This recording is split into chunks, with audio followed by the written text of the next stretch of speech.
আওয়ামী লীগ সরাতে 17 বছর লেগে, আপনাদের সরাতে 16 দিন লাগবে না। জিয়া পরিবার থেকে মানুষকে মুক্ত করার ঘোষণা। শেখ হাসিনা হেলিকপ্টার দিয়ে পালিয়েছে, সাতরায় পালাবে। মাননীয় স্পিকার বলে কি, যেই আমরা একটু অ্যাটাকে যাই, আসুন আমরা সবাই এক হয়ে যাই। মাননীয় স্পিকার বলে না, তুম হামসে মোহাব্বত করো, হাম বেওয়াফা নেহি করেঙ্গে। না না, মানে বলে বলি উর্দুতে বললাম যাতে বুঝতে সুবিধা হয়। উর্দু বই দেখছি একটা, আমি একটা উর্দু বই দেখছি, ওই যে পিছে উর্দু বই একটা। Time is extended for another 8 minutes for you.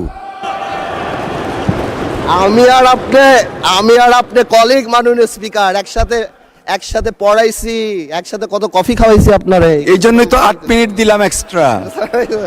এই যে নাহিদ ভাই, গুলি নাকি আগে খাবে, কে মারবে ভাই তোমার? কেন মারবো? আমরা একসাথে যুদ্ধ করেছি, আমরা 2 বছর আগে। এরকম 36 দিনের জুলাইয়ের ছোট জুলাই আমরা 17 বছর উপলব্ধি করেছি। আওয়ামী লীগ আমলে কোনো অব্যবস্থা হয় নাই বিদ্যুৎ খাতে। আওয়ামী লীগ আমলে হয়েছে লাগামহীন দুর্নীতি আর চুরি বিদ্যুৎ খাতে। বঙ্গবন্ধু শেখ মুজিবুর রহমানের ছবির পিছে যদি জাতির জনক না বলা হয়, তাহলে সেই পরীক্ষায় পাশ করানো হয় নাই। এরপরও ডিএনএ টেস্ট করে 15 লাখ টাকা ঘুষ নিয়ে তারপর বিসিএস এ চাকরি দেওয়া হয়েছে। আপনি লক্ষ ছেলেপেরা জিপিএ 5 পেয়েছে, যারা বলতে পারে না ইংরেজিতে যে আই অ্যাম জিপিএ 5। এরা যদি বিদেশে যায় মাননীয় স্পিকার, এদেরকে শো ইওর পাসপোর্ট বললে এরা পাসপোর্ট বুকে নিয়ে শুয়ে পড়বে মাননীয় স্পিকার। মাননীয় প্রধানমন্ত্রী তারেক রহমান সাহেব বাংলাদেশের ইতিহাসের সবচেয়ে খারাপ সময় বাংলাদেশের দায়িত্ব নিয়েছে। একটু আগে আমাদের স্বরাষ্ট্রমন্ত্রী সাহেব উনি বলে গেল জাতি বিভক্ত করা যাবে না। তো জাতি বিভক্ত না করলে মুক্তিযুদ্ধের ইতিহাস কিভাবে শিখাবো? হাওয়ার সাথে যুদ্ধ করছে মুক্তি বাহিনী। জাতি বিভক্ত করা যাবে না, বাংলাদেশকে হিন্দু মুসলমানে ভাগ করা যাবে না, আমেরিকা রাশিয়া ভাগ করা যাবে না। কিন্তু মুক্তিযুদ্ধের ইতিহাস যখন বলতে হবে, তখন আমি কার সাথে? আমি হাওয়ার সাথে যুদ্ধ করছি, আমরা রাজাকারের সাথে যুদ্ধ করছি, এবং তাই আমরা এখানে আসছি। আল্লাহ, আজকে তো শেষ। দেশের মানুষকে প্রতিদিন সুরক্ষিত রাখার প্রত্যয় নিয়ে এলো সেফ রাউন্ড সুইচ। গত সপ্তাহে লক্ষ্য করলাম আমাদের মাননীয় প্রতিমন্ত্রী বিদ্যুতের সংকট নিয়ে কথা বলার সময় আমাদের অমিত সাহেব একটা জায়গায় একটা ওয়ার্ড ইউজ করলো, ফ্যাসিস্টের অব্যবস্থাপনা। আমি মনে করি এটা অনেক সফট এবং মাইল্ড একটা ওয়ার্ড ব্যবহার করা হয়েছে। আওয়ামী লীগ আমলে কোনো অব্যবস্থা হয় নাই বিদ্যুৎ খাতে। আওয়ামী লীগ আমলে হয়েছে লাগামহীন দুর্নীতি আর চুরি বিদ্যুৎ খাতে। আর্টিফিশিয়াল ক্রাইসিস ক্রিয়েট করা হয়েছে মাননীয় স্পিকার। গ্যাস উত্তোলন করা হয় নাই বাপেক্স দিয়ে, ফেয়ার করা হয়েছে তৌফিক এলাহি সাহেবকে দিয়ে, যেটা ছিল সম্পূর্ণ একটা ব্লাফ। তারপর কুইক রেন্টাল দিয়ে কুইক ডিস্ট্রয় করা দিয়ে হয়েছিল এই দেশকে, এবং সেই বোঝা আমরা এখনো বয়ে বেড়াচ্ছি। আমি এই কথাটা সম্মানের সাথে এই জন্য বলি, কারণ আমি কয়েকদিন ধরে আই ওয়াজ ওয়ান্ডারিং যে কেন তরুণ সমাজরা বারবার শুধু জুলাইতে এই 36 দিনের কথাই বলে। দেন আই রিয়েলাইজড যে আমরা 2008 থেকে গত 17 বছরের আওয়ামী লীগের অত্যাচারের কথা তাদের সাথে কানেক্ট করতে পারি নাই। আমার সামনে বসা মাননীয় সংসদ সদস্য আমার ভাই নাহিদ, হাসনাত, দে আর অনলি 28 years of age। 18 বছর আগে তাদের 10 বছর বয়স ছিল। তারা শেয়ার মার্কেটের দরবেশের অত্যাচারে 30 লক্ষ লোকের ফকির হয়ে যাওয়ার কথা জানে না, জানলেও সেটা ফিল করে না। বিডিআর পিলখানার কথা ফিল করে না, হয়তো জানে। তারা হেফাজতের সময় আলেম ওলামাদের রাস্তায় কান ধরে উঠায়া বসার সেই অপমানের কথা ফিল করে না। We couldn't connect to them. তারা হয়তো শুনেছে, তারা জানে না এই পার্লামেন্টকে কিভাবে নষ্ট করা হয়েছিল। ইয়াবাবদি, who is a Pablo Escobar, সবচেয়ে বড় ড্রাগ লর্ড এই দেশের, তাকে এখানে বসানো হয়েছিল। মমতাজকে বসানো হয়েছিল। তৎকালীন রাষ্ট্রপ্রধানকে এখানে বসে হজরত উমরের সাথে তুলনা করা দেওয়া হয়েছিল। প্লিজ, হজরত উমরের সাথে তুলনা করে দেওয়া হয়েছিল। এখানে বসে তৎকালীন রাষ্ট্রপ্রধানকে হজরত উপাধি দেওয়া হয়েছিল, পীর আউলিয়া দেওয়া হয়েছিল। আপনি এখানে বসা, যদি মেজর হাফিজ সাহেব থাকতো আমি বলতাম 2009 সালে আমি ওরা বাই ইলেকশন করতে গিয়েছিলাম, ধানের শীষের ভোট দেওয়ার জন্য এক কর্মীর বুড়া আঙ্গুল কেটে দেওয়া হয়েছিল। এই জিনিসগুলি আমরা কানেক্ট করতে পারি না, আমরা ইয়াং জেনারেশনকে পৌঁছাতে পারি না। তাহলে তারা রিয়েলাইজ করতো এরকম ৩৬ দিনের জুলাইয়ের ছোট ছোট জুলাই আমরা ১৭ বছর উপলব্ধি করেছি। মাননীয় স্পিকার গেল সংসদের কথা, জুডিশিয়ারির কথা ইম্যাজিন করেন। আর্স্কিন মেয়র পার্লামেন্টারি প্রসিডিংসে বলা আছে জুডিশিয়ারি নিয়ে আমাদের কথা বলা উচিত না, বাট আমার বলতে হচ্ছে একটা দেশ থেকে চিফ জাস্টিস ভেঙে চলে গিয়েছে। কি পরিমাণ ইন্টিমিডেশন, কি পরিমাণ প্রেজুডিশিয়াল এফেক্ট, সেটা আর অন্যান্য হাইকোর্টের জাস্টিস রূপে পড়া হয়। আমার দেশ নেত্রী খালেদা জিয়ার বিচারের রায় গণভবনের বারান্দায় বসে লেখা হয়েছে, যেখানে লক্ষ কোটি টাকা এক একটা মন্ত্রী ৭০০ বাড়ির মালিক ডুবাইতে হয়েছে। আজকে মাননীয় প্রধানমন্ত্রী বসা, উনার রায়ও হয়তো গণভবনের কোনো করিডোর থেকে রাখা হয়েছিল। জুডিশিয়ারিকে এভাবে ধ্বংস করে দেওয়া হয়েছে। ব্যুরোক্রেসি, তিতাসে নাকি কেজিতে করে টাকা খেত। ওয়াসার এমডিকে সরানোর জন্য হাইকোর্টে রিট করা হয়েছে, থাকসিন কি নাম তার।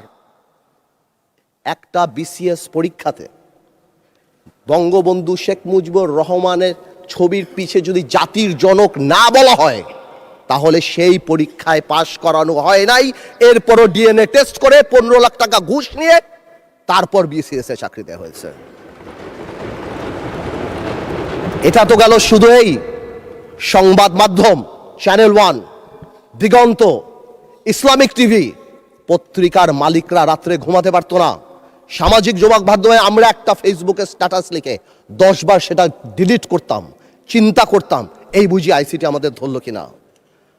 ব্যবসায়ীদের কথা বলেন, বাংলাদেশের ব্যবসায়ীরা সব দলের সাথে সম্পর্ক থাকবে ঠিক আছে, কিন্তু কিছু ব্যবসায়ী ভয়ে চলে গিয়েছে। আমরা এও শুনেছি বড় বড় ব্যবসায়ীরা তৎকালীন সরকার প্রধানকে মা, আম্মু বলে সম্বোধন করেছে। কেউ কবিতা বলেছে, তুমি আমার প্রথম, তুমি আমার দ্বিতীয়। আপনারা শুনেন নাই? আমরা শুনেছি। মানে হাউ ডিসগাস্টিং একটা দেশের সিস্টেম। কিভাবে শিক্ষা মন্ত্রণালয়, আপনি চিন্তা করেন, আপনি যদি if you go to YouTube and search IAM GPA 5, আপনি লক্ষ লক্ষ ছেলেপেরা GPA 5 পেয়েছে, যারা বলতে পারে না ইংরেজিতে যে IAM GPA 5। এরা যদি বিদেশে যায় মাননীয় স্পিকার, এদেরকে শো ইউর পাসপোর্ট বললে এরা পাসপোর্ট বুকে নিয়ে শুয়ে পড়বে মাননীয় স্পিকার। আমি এই কথাগুলি কেন বললাম মাননীয় স্পিকার? আমি এই কথাগুলি এই জন্য বললাম, সিস্টেমেটিক্যালি এই দেশকে এমন ভাবে নষ্ট করা হয়েছে। The young generation must realise যেটা আমাদের দোষ। We couldn't connect to them, we couldn't connect to the gen Z generation and tell them what atrocity been going on. আমরা কি ট্রমার মধ্যে থেকে 17 বছর গিয়েছি। আরেকটা রিজন বোঝা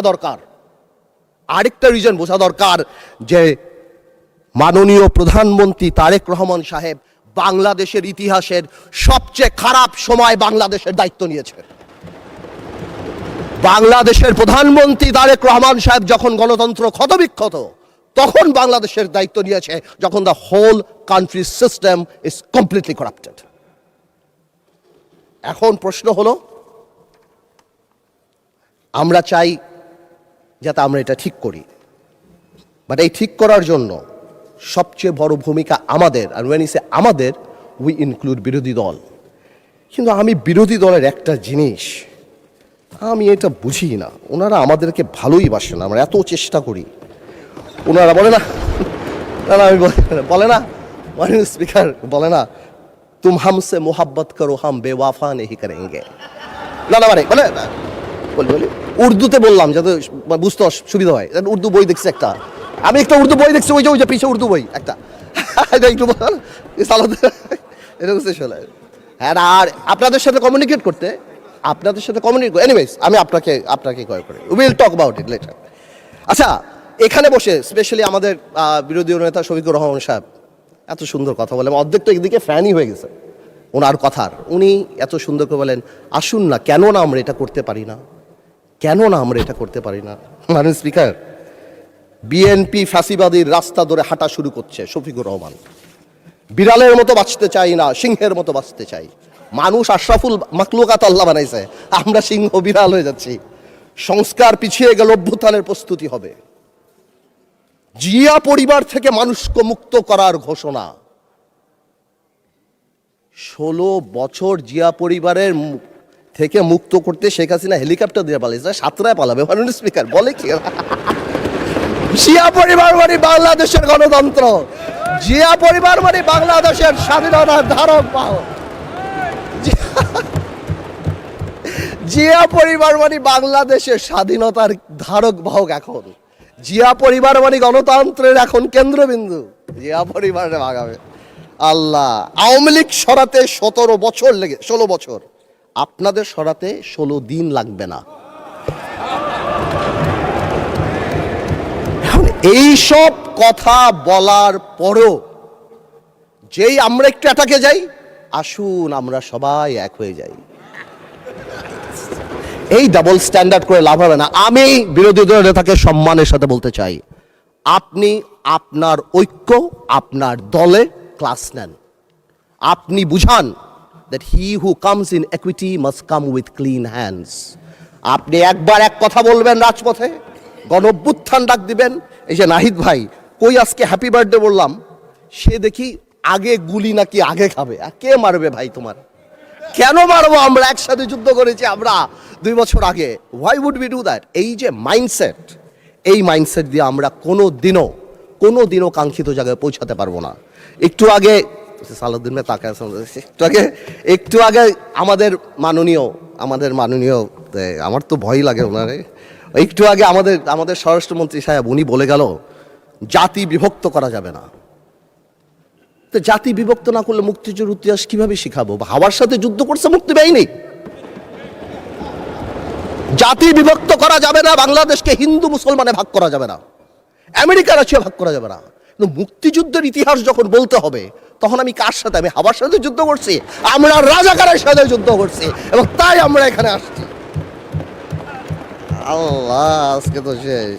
এইবার বলতে চাই, এই তো অনেক কথাটা তো বললাম, আমি মনে করি এখন আমরা এটাকে চেঞ্জ করবো কিভাবে? How Time is extended for another 8 minutes for you.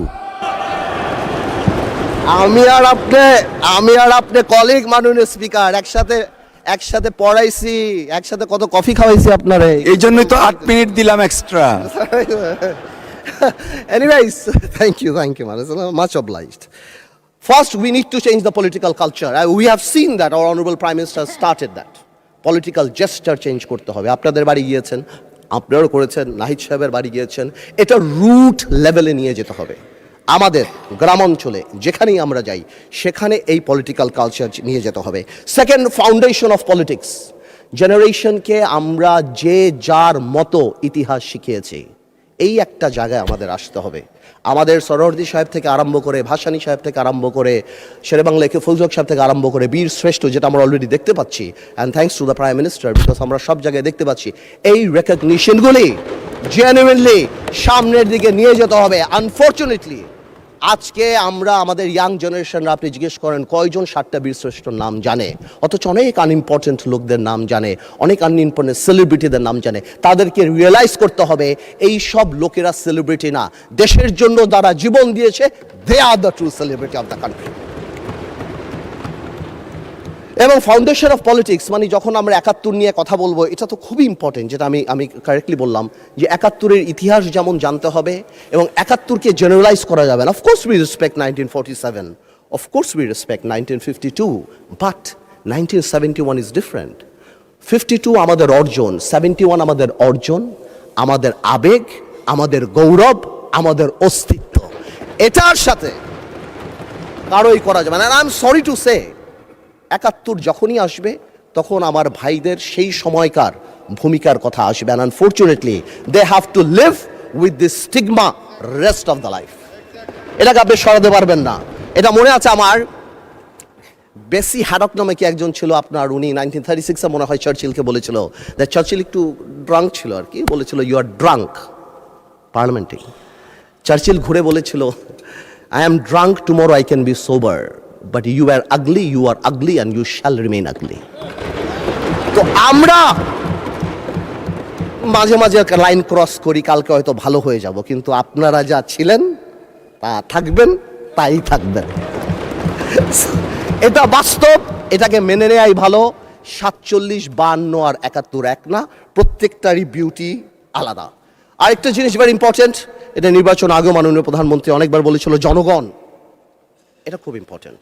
We have realise this time যে আমাদের কর্মী কত এক একটা এলাকায় 10,000, 15,000, 20,000, কিন্তু জনগণ 4 lakh, 4.5 lakh vote. Something is wrong, half of the people are not voting, something is wrong, we couldn't connect, আমরা তাদের আনতে পারছি না। সুতরাং আমি মনে করি আগামীতে আমাদের সবারই জনগণ ভিত্তিক সংগঠন করা উচিত।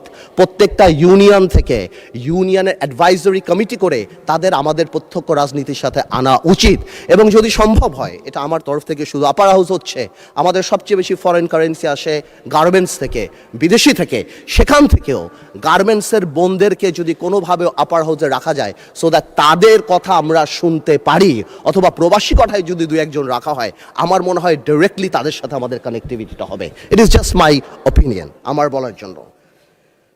আরেকটা জিনিস আছে, এটা আরেকটা ইম্পর্টেন্ট জিনিস, সময় তো চলে যাচ্ছে, বেশি সময় নেওয়া যাবে না। আর সামাজিক লিডারশিপ ইজ ভেরি ইম্পর্টেন্ট। সমাজ এখন সাংঘাতিকভাবে বিভক্ত। আপনি ভোট নিতে যাবেন, কোনো বাড়িতে ঢুকবেন, বাবা সারাদিন নামাজ পড়ছেন, অথবা বাবা সারাদিন কাজ করছেন, তার ওয়াইফ সারাদিন নামাজ পড়ছেন, ছেলে একটা টিকটক করে, মেয়ে একটা কোরিয়ান অ্যাক্টর হতে চায়। উই নিড সোশ্যাল লিডারশিপ, এবং এটাকে একটা বন্ধনে আনার জন্য the only thing is religion or culture. আমরা মডার্নাইজেশন, গ্লোবালাইজেশনের নাম করে আমাদের রুট, আমাদের ধর্ম থেকে অনেক দূরে সরে গিয়েছি। আমাদের ধর্মে আর কালচারে ফেরত আসতে হবে যদি সমাজকে বাঁচাতে হয়। সুতরাং আমরা যারা এখানে আছি তাদের পলিটিক্যাল লিডার হওয়ার পাশাপাশিও প্রত্যেকেরই সামাজিক লিডারের ভূমিকায় যেতে হবে। বেশি সময় নাই, আমি খালি এতটুকু বলবো, আমাদের দেশে আমরা যারা আছি, আমাদের মাননীয় প্রধানমন্ত্রী আরম্ভ থেকে ক্যাবিনেট এবং আপনারা যারা আছেন, আমাদের সবাই কাজ করা উচিত কিছু জিনিস করতে, মোরাল ভ্যালুস বাড়ানোর জন্য। আমি শুনেছিলাম এখানে শিক্ষামন্ত্রী ছিলেন, একবার বলেছিলেন বিভিন্ন ল্যাঙ্গুয়েজের কোর্স করানো হবে। আমি মনে করি একটা স্কুল অফ গাইডেন্সও থাকা উচিত। উই ল্যাক হিরোজ, আমরা কাদেরকে হিরো বানাবো? প্রায় আমরা হযরত মুহাম্মদ সাল্লাল্লাহু আলাইহি ওয়াসাল্লামের কথা বলি, আমাদের মুশকিলে, আমাদের রাজনৈতিক মুশকিলে আমরা যদি পৃথিবীর সর্বশ্রেষ্ঠ মানব নবী করিম সাল্লাল্লাহু আলাইহি ওয়াসাল্লামকেই ফলো করি, 4 খলিফাই করি, সমাধানের সাথে সাথেও একটা ডিভাইন ব্লেসিং আমাদের থাকবে ইনশাআল্লাহ, এবং আল্লাহ তাআলা আমাদেরকে কোনোদিনও বিপদে ডেকে নিতে দেবে না। শেষ কথা একটা বলে যাই, অনেকেই আওয়ামী লীগ নিয়ে কথা বলে, আওয়ামী লীগের ফিরে আসা নিয়ে কথা বলে। আমি একটা কথা আওয়ামী লীগ নিয়ে পরিষ্কার বলে দিতে চাই, জুলাইকে অস্বীকার করে বাংলাদেশে রাজনীতি করার কোনো সুযোগ নাই। জুলাইকে জঙ্গি আখ্যা দিয়ে বাংলাদেশে রাজনীতি করার কোনো সুযোগ নাই, এবং এই বিচার না হওয়া পর্যন্ত বাংলাদেশে রাজনীতি করার কোনো সুযোগ নাই। মাননীয় স্পিকার, যে ইনস্টিটিউশনগুলি আমাদের ধ্বংস হয়েছে, বিশেষ করে আমি মাননীয় প্রধানমন্ত্রী, আমাদের ফরেন মিনিস্টার সবাইকে বলবো, বাংলাদেশ হ্যাজ আ টেইন্টেড, আমি বলবো অ্যাজ আ টেইন্টেড রেপুটেশন। গত সরকারের সময় আমরা স্যাংশন পেয়েছি, স্যাংশন বিদেশের মাটিতে, কিন্তু আমাদের জন্য অত্যন্ত লজ্জাজনক। আমি আমার তরফ থেকে বলবো, এই র্যাবের প্রতি স্যাংশন, অর্থনৈতিকভাবে যেই জিনিসগুলি হয়েছে, যেভাবে আল জাজিরাতে আমাদের রেপুটেশন, আমাদের ব্যাংক লুট থেকে আরম্ভ করে and all Sheikh Hasina's man, এবং তারপর যেভাবে একটা মন্ত্রীর 700 বাড়ি, আমার মনে হয় এই জিনিসগুলিকে আমাদের রিকাভার করার জন্য আমাদের এনাফ কাজ করা উচিত। এবং যদি সম্ভব হয় মাননীয় স্পিকার, একটা ইকোনমিক ট্রিজন আইন পাশ করা উচিত, যা ভবিষ্যতে যাদের কর্মকাণ্ডের জন্য বিশ্ব পরিমণ্ডলে বাংলাদেশের অর্থনৈতিক রেপুটেশন নষ্ট হয়, তারা জানি দেশদ্রোহী হিসাবে বিবেচিত হয়।